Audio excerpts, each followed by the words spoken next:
보실 성경 말씀은 마태복음 19장 9절입니다. 내가 너에게 말하노니 누구든지 음행한 연고 외에 아내를 내어버리고 다른 데 장가드는 자는 간음함이니라. 아멘. 구약시대나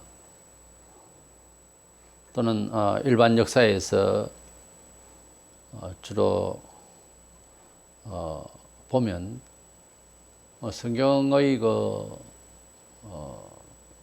국가적으로나 개인적으로 멸망을 당하고 하는 그런 죄의 타락성은 주로 성문화에 대한 도덕성 타락 이런 것이 많았습니다. 일반 문화 역사에도 로마의 죄라든지 전쟁사적으로도 그 내용에 들어가 보면은 이 도덕성 타락 이것이 주를 이뤄요. 단순한 전쟁이 아니라 전쟁 중에도 얼마나 많은 도덕적 피해를 입히는지 모릅니다. 그래서 멸망의 그 조건의 원인을 보면 주로 그 도덕적 타락, 성적 타락 이런 문화생활의 타락이 있었습니다. 하나님께서 특별히 소돔 고모라를 통해서 불의 심판을 하셨는데 다른 일, 사회윤리적인 문제 이런 문제가 잘못됐다고 하나님께서 불로서 심판하신다 이런 건 없는데 소돔 고모라의 그 죄악성은 완전히 그 사람들의 그 도덕성이 성적 타락이 이런 말로도 할 수 없는 생활이 되고 있었습니다. 하나님께서 불로서 심판을 하셨죠. 그래서 오늘은 서해를 문답 70번째부터 7째 계명에 대해서 가늠하지 말라는 내용을 보고자 합니다. 7째 계명이 무엇입니까? 답은 7째 계명은 가늠하지 말지니라 하는 것입니다. 출애굽기 20장 14절에 가늠하지 말지니라 그랬습니다. 하나님께서 사람을 통해서 사람들과의 사회윤리적 관계에서 제일 첫 번째 부모님을 공경하라. 그 다음에 생명의 하나님께서는 일단 어떤 일이든 일단 사람을 죽이고 나면 문제가 이게 해결이 되지 않습니다. 살려놓고 이제 해결을 해야 되니까 생명 문제를 다루었습니다. 그 다음에 가늠하지 말라 그랬습니다. 이게 살인 다음에 그렇게 중요한 거예요. 그래서 이 성결 문제는 다른 사회적 윤리 욕심을 내고 이런 것보다 더 앞서야 된다는 거죠. 장사를 하고 기술적인 그런 삶의 테크닉 이전에 사람이 도덕적으로 정결해야 된다. 정치인이나 종교는 물론이지만 일반 사회인도 상업적 도덕이라는 것도 있잖아요. 도덕성이 없으면 안 된다는 거예요. 그래서 사람이 삶을 지탱해 나가고 또 발전시키는 과정에 있어서 많은 불의가 생기고 착오들이 있는데 여기에 주 요인이 도덕성에 문제가 있기 때문에 그렇다는 거죠. 그래서 다른 것보다 이 성결 문제, 도덕 문제에 문제가 좀 있다 싶을 때에는 다른 어떤 일을 해도 문제를 야기할 수 있다 하는 그런 심적 동기, 또 인격적인 동기가 되기 때문에 조심스러운 거죠. 71번에 7째 계명에서 요구하는 것이 무엇입니까? 7째 계명에서 요구하는 것은 마음과 말과 행위에 있어서 우리 자신과 우리 이웃의 정절을 보존하는 일입니다. 단순히 사람과 사람, 남녀의 관계, 지금은 동성애까지 이제 일어나는데 이런 남녀의 문제, 성 문제를 넘어서서 마음과 말, 단순히 그 행위만 아니라 이렇게 마음과 말과 행위에 있어서 나와 이웃이 성결할 수 있도록 하라 하는 것입니다. 마태 5장 27절에 30절을 보면 또 가늠하지 말라 하였다는 것을 너희가 들었으나 나는 너희에게 이르노니 음욕을 품고 여자를 보는 자마다 마음이 이미 가늠하였느니라. 32절 나는 너희에게 이르노니 누구든지 음행한 이유 없이 아내를 버리면 이는 그로 가늠하게 함이요 또 누구든지 버림받은 여자에게 장가드는 자도 가늠함이니라 그랬습니다. 성경에서 이혼을 할 수 있는 그것도 아무렇게나 쉽게 하라 그런 뜻은 아닌데 하나님이 이해를 해줄 수 있는 사람으로서 이해해 줄 수 있는 부분이 두 가지뿐입니다. 하나는 배우자 쪽에서 간음을 행했을 때 다른 일로서 다른 사람과의 관계에 있어서 부정한 행위가 있을 때에 이혼을 하려면 할 수 있는 상황이라는 거죠. 그건 불행이지만은 좋다고 하는 것이 아니라 도저히 못 참게 때렸을 때 이혼할 수 있는 것. 또 하나는 이단령에 의해서 배교를 했을 때, 그러니까 하나님을 믿는다라고 하는 가족이나 또 믿지 않는 사람과 섞여서 살 수 있잖아요. 이래 섞여서 살 때에 단순히 불화음의 그런 그 화협이 아니라 이거 뭐 극단적으로 살 것이냐 말 것이냐 뭐 이런 상황이 가고, 특별히 또 믿는 사람이며 이제 신앙사상이 적용되거나 이단에 빠지거나 도저히 그 가능성이 없이 재산을 탕진하고 난리를 칠 때 과연 가정을 보호해 나갈 수가 있겠는가 하는 이런 처지가 됩니다. 그럴 때도 이제 기도하고 기다릴 수도 있지만은 꼭 이혼을 하자면 배교 사상에서는 이혼을 할 수 있어요. 이혼할 수 있는 그 근거가 그렇게 두 가지로 배교 사상, 단순히 핍박이나 뭐 이런 정도가 아니고 그런 절대적인 그 문제를 가지고 있을 때, 가족이 자식과도 그렇지만 없어도 아직 그런 상황이 있고요. 또 하나는 배우자가 간음을 행하고 배신을 했을 때 난 살고 싶지 않다, 이랬을 때는 그것을 하나님께서 이해를 해준다는 거죠. 꼭 잘하는 것이다 이렇게는 말할 수는 없습니다. 왜냐하면 회개하고 돌아서면 받아들일 것도 말씀을 하셨거든. 그래서 하나님께서 짝지어 주신 이 부분은 마음대로 그렇게 갈리는 것이 아닙니다. 성경에 일륜지 대사라고 우리 사람이 결혼해서 산다고 하는 것은 하나님께서 짝지어 주셨다 그렇게 말합니다. 뭐 사람이 물론 만나서 짝을 짓고 하지만은 그게 또 그렇지 않습니다.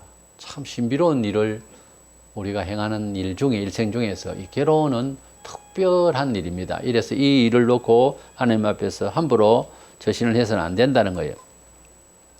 주로 이제 이혼한 사람들의 뭐 다른 사람의 일들이지만은 이제 뭐 탤런트나 연예인들은 또 심한데요. 어떻게 보면 성격이 안 맞아서 이혼했다 이렇게 주로 말을 해요. 다른 내부에 들어가 보면 다른 문제가 그 가정사이기 때문에 그렇게만 말하는데, 사실은 또 성격이 안 맞아서 하는 말은 다른 말로 하자면 의논이 안 돼서 서로 협의가 안 돼서 그 말입니다. 그러니까 성격이 안 맞아서 하는 말 그대로만 이야기하자면은 말도 안 되는 소리는 성격이 똑같은 사람이 어디 있어요? 성격이 꼭 맞는 사람이 어디 있어요? 서로 안 맞습니다. 철저히 다를 수 있어요. 근데 그것을 껴맞춰 가는 것이 부부고 껴맞춰 가는 것이 사회생활입니다. 그런데 성격이 안 맞아서 하는 말이 어쩌면 대명사로서 그렇게 전체 가정마다 틀리겠습니다만은 그런 문제점을 설명하는데 아마 대명사처럼 쓰는데, 그 성격 안 맞다는 말이 혈액형이 A형이고 B형이 O형이고 뭐 그런 것이 아니라 그 삶을 살아가는 의지가, 취향이, 철학이 서로 다르다, 뭐 이렇게 확대 해석을 할 수가 있습니다. 더 이제 복잡한 이유들로 이혼을 하게 되는데 성격차다 이렇게 보통 말하죠. 근데 이런 성격이든 저런 이유에서의 성격이든 성격이 안 맞아서 이혼한다는 것은 사실은 이제 사랑할 수 없는 거다는 거죠. 서로 사랑한 것이 어떤 조건이, 예를 들어서 돈이 있기 때문에 사랑합니다 해서 결혼했다. 돈을 못 버린다. 아, 사랑이 안 간다. 이것은 돈 보고 사랑한 거잖아요. 대다수가 사실 요즘 유물적으로 그렇게 살잖아요. 사랑이 아니었죠. 또 그렇게 사랑한다고 말할 때, 돈을 좀 벌 때 그렇게 말하고 도전하는 사람을 사랑으로 생각지 않습니다. 받아들이는 사람도. 내가 돈이 없을 때 이 사람 떠나겠구나 알고 해요. 서로 속이죠. 모른 척하고도. 그리고 성격 차이로 헤어졌다. 성격 차는 무슨 성격 차? 다른 이유가 있어요. 근데 그 다른 이유를 자세히 보면 인격적으로 이해할 수 없는, 어른이 될 수 없는 자격 미달의 사람들이에요. 그래서 결혼도 어떻게 보면요, 결혼할 수 있는 순수하게 이제 결혼을 해서 살만해서 한다, 양가정이 다 이해하고, 뭐 이런 경우도 있지만은, 대체로 결혼은 나이 따라서 결혼할 인격적인 준비가 돼 있어야 돼요. 감성적으로만 결혼을 하고 이러면 나중에 철들면 딴 생각하거든요. 그러니까 최소한 젊을 때 다는 모르지만은 인격적으로 결혼을 할 때 결혼에 대한 이해가 바르게 서 있어야 됩니다. 책임의식이라든지 가정관이라든지 이런 게 좀 되어 있어야 돼요. 그래서 미혼자들 결혼 전에 가정에 대한 가정관을 교육을 교회에서는 하잖아요. 교회에서도 하고 사회에서도 이제 하는데 교육을 사실 받아야 돼. 그게 미달되는데 좀 미룰 수 있어야 되는 거예요. 철도 없이 결혼해가지고 나중에 뭐 성격이 안 맞다는 둥 이제 이런 식으로 이혼을 하는데 중요한 것은 성격이 안 맞아서 어째서 서로 합의 이혼을 해도 그렇게 이혼하는 것은 서로 가늠하게 하는 거다 하는 겁니다. 놀라운 것은 이혼도 해서 하나님 앞에서 죄를 지었지만은 뭐 이유 없이 여자를 별일 아닌 것으로 성격이 안 맞아서 이혼을 했다. 그럼 그 여자가 있다가 다른 남자에 또 장가를 갈 때 그 여자는 가늠하게 된다는 거죠. 그러니까 이런 말입니다. 내 성격 안 맞아서 네 성격 안 맞아서 서로 헤어졌으면 그 자체가 간음이에요. 거기다가 서로 다른 데 시집 장가 가면 또 간음죄를 짓는다 이런 뜻이에요. 이 본문의 말씀이. 그러니까 그냥 내 편리대로 하는 것이 한 여자가 성격 안 맞아서 이혼한다 했을 때 그 여자가 나가 다른 남자에게 결혼을 하면 내가 그 여자로 치명적인 죄를 짓게 하는 거다 그 말이죠. 간음죄를 짓게 하는 거다 이런 뜻이에요. 그래서 이제 남자는 또 모르고 또 이혼해가지고 나와 있는 여자하고 또 뭐 좋아서 결혼을 했다. 간음하는 거예요. 그러니까 간음의 내용을 잘 알고 가정을 잘 지켜나갈 수 있도록 해야 할 것입니다. 72번째, 일곱째 계명에서 금하는 것이 무엇입니까? 일곱째 계명에서 금하는 것은 모든 정숙하지 못한 생각과 말과 행동입니다. 예수 믿게 되면은 버릇과 습관들이 완전히 없어지는 것은 아니기 때문에 매우 언행에 조심해야 됩니다. 언행 심사에 정결하고 정숙해야 됩니다. 그래서 교회에서 사람이 뭐 우리 생활에 농담도 할 수 있고 또 우스개도 할 수 있어야 돼요. 그게 또 위트가 있어야 되고 또 유머러스한 것도 사람이 좀 편하잖아요. 근데 너무 경직돼 있어서 문제가 좀 오히려 더 생길 수가 있어요. 그런데 그 농담이라도 음담패설이나 그렇게 근처에 가는 용어를 쓴다든가 이 세상에서 사회 속에서 특별히 이제 사회 속에서 이런 용어나 또는 행동거지도 뭐 육체적으로 댄스를 추고 막 하는 그런 걸 교회에서 그것을 닮아서 할 이유가 없어요. 강단에서 찬양한다고 뭐 흔들고 한 그것이 자기 즐거움의 도취로 단지 교회 안에라는 거 보이지 종교 문화적으로 그냥 흔들고 있는 것도 문제가 좀 됩니다. 그렇게 찬송을 꼭 해야 돼. 찬송을 할 때 순수하게 춤을 추는 것은요, 춤이 눈에 보이지 않을 정도가 돼야 됩니다. 그 사람이 춤을 춰야 하는 이유가 더 충만하게 메시지로 나타나고 춤을 추는 것이지. 그러니까 그리스도인의 춤은 형식도 잘 없을 정도로 그 춤이 하나님을 기뻐한다는 의미로만 보여야 되지, 형식이 있고 멋있다는 춤이 제대로 아닙니다. 하나님이 원하시는. 무슨 뜻인가 하면은 그리스도인의 춤뿐만 아니라 그리스도인의 모든 문화 양식이 형식에 맞추어서 가치를 발휘하려고 하는 것은 아니라는 거죠. 그래서 하나님이 너무 좋아서 기뻐하여서 영광 돌리는 제수처가 춤이어야 한다. 그렇게 보는 거죠. 우리가 손자들이 달려올 때 할아버지가 손자를 안으려고 할 때 무슨 형식이 따로 있어야 됩니까? A 할아버지, B 할아버지는 똑같이 해야 됩니까? 그게 좀 다르거든요. 다 달라도 다 은혜가 되거든요. 보면 감동이 되고. 그래서 우리가 춤, 제스처 이런 것도 먼저 그 내용에 있어서 순수하게 나타나야 된다는 겁니다. 에베소 4장 29절에 무릇 더러운 말은 너희 입 밖에도 내지 말고 오직 덕을 세우는 데 소용되는 선한 말을 하여 듣는 자들에게 은혜를 끼치게 하라. 우리 성도들의 말에도 정결해야 된다.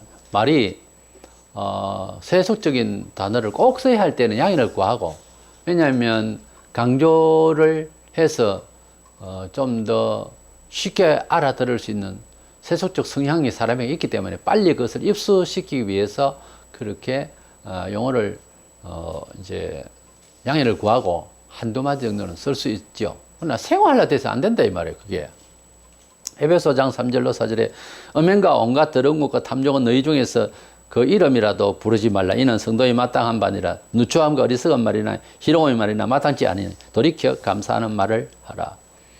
세상에서 그야말로 더티한 언어들이 많습니다. 성도들이 이 세상을 살아가는데 기본적으로 하나님께서 주신 모든 만물과 만사입니다. 감사함으로 말할 수 있어야 된다는 거죠. 어떤 일이든지 하나님께서 주신 바는 감사하고 좋은 것들이니까 그냥 세상 사람들이 악하고 음란하게 또 함부로 더럽게 말하는 그런 골목 깡패식의 그런 말들로서 세상 일들, 세상 것들을 취급하는 표현이 되어서는 안 된다 그 말. 이제 성결한 그런 마음과 성결한 이해를 가지고서 언어에도 정숙한 좋은 언어로서 감화를 끼쳐야 된다 하는 것입니다. 근데 이 간음하지 말라 하는 이 계명을 주실 때 배경상 구약 성경이잖아요. 또 영원히 우리가 지켜야 될 내용인데 신약에도 물론 그 정신을 그대로 가는데 이 도덕성은 원래 하나님께서 제일 처음에 간음하지 말라 하고 하실 때 그 말씀의 내용 자체에서 더 중요시해야 되는 하나님 편에서 따로 새겨 들어야 할 우리가 새로 들어야 할 내용이 있습니다. 그것은 뭔가 하면 다른 신을 섬길 때 영적 간음으로 봤어요. 배교 그러니까. 그러니까 하나님 외에 다른 신이라고 할 때에는 도둑질하고 살인하고 무슨 살인하고 남녀나 이웃에 간음을 행하고 이거보다 더 심각했습니다. 하나님 외에 다른 것을 먼저 섬기거나 하나님보다 다른 신을 또 참 신이라고 말하거나 이렇게 됐을 때는 하나님 외에 다른 것을 신이라고 했을 때는 하나님께서 영적인 간음인데 다른 말로는 배교 사상을 하나님은 더 분노하셨어요. 이래서 이런 점에 있어서는 우리가 이런 시대에도 사람과 사이에서의 간음보다 더 심각한 게 이단에게 빠지는 겁니다. 이단성이 있는 사상으로 치우치는 거예요. 멀쩡한 개신교 정통 신앙을 가지고 있고 신학을 전수했다는 교회가 변질이 되어서 이단 사상이 생각하는 이단 사상들이 이것이 하나님 은혜라고 말하고 하나님 뜻이네 하고 하는 이런 주장들을 건전하다는 교회 전통성 있는 교회가 변질이 될 때 하나님께서는 그것을 정신적으로 간음으로 봅니다. 사람과 사람 사이에서 내 식구가 간음을 행할 때 배도된 배신감 이거는 우리 육신이 가지고 있는 생각의 수준에서 최극을 달할 수가 있어요. 근데 하나님은 몸이 있는 것이 아니잖아요. 하나님이 내 짝지가 간음을 했다라고 하는 인식은 어디서 할 수 있겠어요? 사상이잖아요. 다른 신을 자기 남편처럼 자기 아내처럼 쫓아간다. 이렇게 되잖아요. 하나님이 보실 때 간음은 그게 더 무서운 거예요. 이제 부모를 공경하라부터 시작해서 10번째까지 이 계명은 사람들 사이에서 지켜야 할 윤리라서 이제 적혀져 있는데 원칙적으로는 하나님께서 보실 때에 다른 사상을 좋아하고 가정살은 제대로 한다. 이것하고 가정은 그렇게 정숙하지를 못하는데 하나님만은 분명하게 지킨다. 이거하고 두 개 다 문제는 있어요. 근데 문제가 더 심각한 거예요. 가정은 지켜나가는 것은 예수 안 믿어도 잘해요. 홍조할 명작을 해도 가정을 잘 지켜나갈 수는 있어요. 그런데 사상적으로 교회를 다니는데 가정에 덜 충실한 것 같아도 가정에는 충실한 것 같은데 다른 교를 따라간다든지 배교 사상을 한다든지 이러면 이건 보통 문제가 아니에요. 원래 다른 교를 추종하게 되고 배교하게 되면 가정도 깨어집니다. 지금 이단들에게 빠져 있는 사람들 보세요. 사상적으로 그렇게 배교가 되니까 가정 자체가 깨어지는 거예요. 무려 이제 생명까지도 죽이는 그런 사고가 발생해요. 그리고 모든 문화에서 문제가 생겨요. 학교도 가지 마라, 뭐 이런 식이 되는 거예요. 어떤 교파에 소속이 되어서 신앙생활을 하든지 간에 보편적으로 모두에게 유익해야지 거기에 딱 결속돼 가지고 꼼짝을 못하게 한다든지 자기 그룹에서만 악하니 모든 것이 옳고 다른 기성적인 모든 전통되어진 것은 다 싫다든지 이건 심각한 겁니다. 예수께서 우리에게 주신 구원의 정서적 내용은요, 평강이에요. 평화스러워야 되는 거예요. 평안해야지 완전한 자기의 인권적인 모든 자유가 있어야지. 그래서 스스럼 없이 선택할 수 있고 기쁘고 이래야지 제약을 받고 꼼짝 못하게 하고 이거는 아니에요. 이단들에게 한번 특성이 자기 교만 맞다는 거예요. 다른 일은 꼼짝을 못하게. 거기 내용에는 보면 일반 사회 성까지도 사회적인 생활 문화 양식까지도 제한을 받아요. 이단들이 주로 그래요.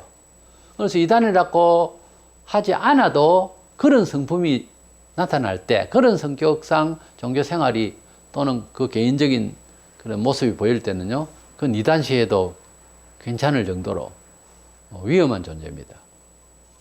이래서 이단의 영에 이렇게 빠지는 것과 사람과 사람 사이에서 이런 배신 행위와 윤리적인 문제를 놓고 이렇게 보면 사람이 죄를 짓는 데 있어서 한 번, 두 번 죄를 짓고 이러면은 그것은 돌아오기도 좀 쉽죠. 우리 경험이 모든 게 그렇잖아요. 육신적으로도. 근데 계속해서 그 죄를 짓고 하다 보면은 나중에 참 돌이키기가 힘든 그런 상황이 벌어지죠. 근데 문제는 사람과 사람 사이에서 가는 문제는 거기에서 절대적으로 그럴 수 없도록 제한을 할 수 있는 육신적인 문제가 이제 가능해요. 육신적인 처신이. 그런데 이단 사상적인 이 문제에 빠지면 잘 안 되는 게 모든 게 몸을 관리하고 컨트롤하는 게 도덕적인 것 이런 것도 마음대로 안 되는 거지 뭐 그러나 조금 제한을 할 수는 있어요. 그런데 사상적인 문제는 일반 철학적 의지를 넘어서 있거든요. 영혼을 쥐어 흔들어 놓고 상처를 받게 되면 그 영혼이 새롭게 되기가 얼마나 어려웠으면 이제 처녀 총각이 만나서 서로 결혼 전에 관계가 있고 이래서 책임져야 할 부분이 있다. 그러면 성경에 안 가도 상식이 그렇지만 성경에는 그걸 결혼을 하도록 해놨어요. 그러면 이제 되는데 문제가 되잖아요. 근데 다른 사상에 빠졌을 때는 돌아오기가 굉장히 힘든데 초기에 빨리 건지면 좀 낫겠죠. 모든 경험이 그렇잖아요. 근데 얼마나 그게 어려웠으면 디도서 3장 10절에 보면은 한두 차례 이렇게 권면하고 말 안 들으면은 버릴 것을 말해서 그거는 가족적인 것도 포함돼요. 부모가 자식을, 자식이 부모를, 형제가 형제를 혈육적으로도 이단에 빠진 것을 권면을 하는데 그리스도 안의 사람들까지도 형제들 이단에 빠진 것을 권면을 한단 말이에요. 또 하고 해도 안 될 때 그 가족이 되면 굉장히 괴롭죠. 그러나 안 될 때는 버린다고 돼 있어요. 그러나 이 가는 문제나 육신적인 문제는 제한과 어떤 해결책이 좀 나올 수 있어요. 있는데 이 사상적인 이 가는 문제는 하나님 편에서입니다. 이것은 상당히 어려웠기에 뭐 이렇게 두세 번 정도 하고 권면하고 안 되면 뭐 떠날 것을 말하고 있거든요. 이걸 보면 얼마나 이 사상적 배교라는 게 가정이 뭐고 이것보다 더 중요한 게 이게 한 별이면 사람 영혼이 다치면 안 고치지 다른 모든 부분에 있어서 문제를 야기하는 거죠. 시너지로. 이래서 참 조심스럽습니다. 그래서 우리는 이 두 가지의 가늠을 생각합니다. 도덕적인 이 정결 문제, 성결 문제가 파괴가 될 때에 다른 문화에도 파괴가 돼요. 소돔 고모라 시가 그렇게 망하고 로마 그렇게 망했습니다. 이래서 그런 죄성 문제도 있고 또 파괴되는 것은 다른 신을 섬기고 다른 사상에 빠져서 복음을 벗어나 거기에 매료가 될 때 그게 이제 헤어나지 못하면은 이건 뭐 다른 문화 양식도 함께 파멸되어지지만 고치기가 힘들어요. 어떤 방안이 잘 없다 그 말이죠. 그냥 그렇게 다니다 죽는 거예요. 그래서 이단에게는 우리 영혼을 팔려지 않도록 하나님 말씀에 굳건히 설 수 있도록 배우고 익히고 훈련을 받아야 됩니다. 더 중요해요. 그래서 이런 간음 문제를 하나님이 이 두 가지 면에서 하는 편에서와 또 우리 자신에게 실질적인 편이지만은 얘는 사산적인 문제의 간음, 육신적인 문제의 간음, 특별히 하나 더 참고해야 될 것은 이 가정사의 문제에 있어서 이 가정적인 문제에 있어서 함부로 이혼을 한다. 교인들은 뭐 이혼을 하고 목사도 이혼하고 그러던데 이혼을 한 그 내용에 있어서 성격 탓이니 뭐니 엉뚱한 소리로 치부하고 이러는데 사실상은 이중죄를 짓는 거예요. 내가 그렇게 버리는 죄도 잘못됐지만 그 버리진 사람이 그냥 혼자 살면 또 몰라. 또 결혼하게 되면은 맨 또 그 사람이 간음을 하게 되는 것으로 하나님은 그렇게 판단하세요. 왜냐하면 간음의 끈앞을 가지고 계속 나가고 있기 때문에. 이래서 이유 없이 이혼하고 기분 나빠서 이혼하고 그것은 하나님께 도전이고 형벌 받습니다. 편할 것 같지요? 편할 것 같지요? 어떤 이혼한 탤런트가 한 말입니다. 한 보름동안은 막 천국까지 살았대요. 막 귀찮은 사람 없으니까 만사에 좋았다 이랬는데 한 달도 안 돼가지고 이런 말로도 할 수 없이 혼자 사는 것이 불편했습니다. 했다고 하는 사실. 다시 또 재혼을 꿈꾸더라고요. 그러니까 사람이 가지고 있는 그 인성이라고 하는 것은 혼자서는 완전하게 살 수가 없는 거예요. 하나님께서 아담을 처음 만드시고 홀로 독처하는 것이 좋지 못하다. 이게 좋지 못하다는 말은 불편하다는 거예요. 둘이 사는 것보다. 둘이 사는 게 더 괴롭다. 그래서 결혼 안 한다. 뭐 이런 식이고. 결혼해도 애도 안 낳는다. 귀찮다. 책임 못 진다. 뭐 이래가지고 아주 이기적이고 개인적이고 그렇게 사회가 지금 자꾸만 잘못되게 있는데 그러나 하나님께서는 우리에게 여러 가지 어려움이 있지만은 가정을 잘 지켜나갈 수 있도록 그래서 가정 성공이 곧 인생 성공이고 가정이 깨어질 만한 이유를 여러 가지로 이야기를 하고 사실은 알고 보면 원인을 더 서로 같이 가지고 있어요. 한쪽이 크게 잘못해 알고 보면 그렇게 가질 수 있도록 동기부여는 하나도 안 한 것처럼 이야기 못 합니다.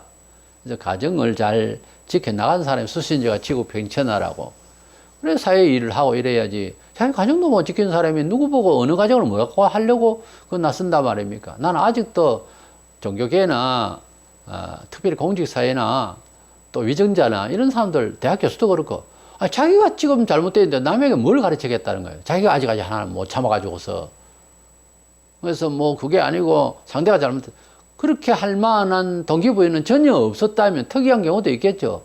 다시 살 수 있도록 노력을 해봤어요. 얼마나 했어요? 그렇게 해놓고서는 남에게 뭘 가르치겠다고, 뭔 일을 하겠다고 나서냐, 그 말이야. 특별히 법조계에 있거나 이런 사람 난 이해가 할 수 없어요. 정치인들도 마찬가지고, 교사도 마찬가지고, 목사는 더 문제고. 그래서 가정이 실패하면 손 들고 털어서 나와야 되는 거예요. 자기 자리에서. 덕이 안 되잖아요, 첫째. 그래서 사회 덕목에서 첫째, 가정에 다 같아요. 어려움이 있지만은 잘 참고 인내하면서 서로 위하고 살아가는 이 아름다운 모습이 하나님께서 복 주실 가정이에요. 사람이 특별히 잘해서 가정이 아주 인꼬부부라지만 나 그거 안 믿어요. 그 집에 그 인꼬 키우는지 모르겠는데 부부 사람은 인꼬 안 됩니다. 안 해요. 다 어려워요. 근데 그 가운데서 얼마나 인내하고 협력하려고 하는 철학을 가지고 살아가느냐 하는 것이 가장 중요한 부분이겠죠. 이래서 성결, 도덕성은 인내가 없이는 또 못해요. 그 중에서 이 사산적인 배신, 배교는 더 하나님 앞에 행복을 받을 줄 알고 조심스럽게 생각하면서 신앙의 우리 사회성, 윤리성도 중요하고 종교성에도 정숙함이 필요합니다. 그래야 잘 유지할 수 있다는 거 기억하면서 우리 성도들은 거룩할 성자는 구별되다는 말인데 하나님은 예수님은 무죄하시고 죄 없으시고 하나님은 성결하십니다. 그래서 하나님과 예수님 성결하신 분 성령께서 거룩할 성자 성결하신 영의 영향을 받은 우리가 정숙하며 옳게 진리대로 살아가려고 하는 노력이 우리 일생을 거룩한 인물로 그렇게 열심히 살아가는 우리가 되기를 원합니다.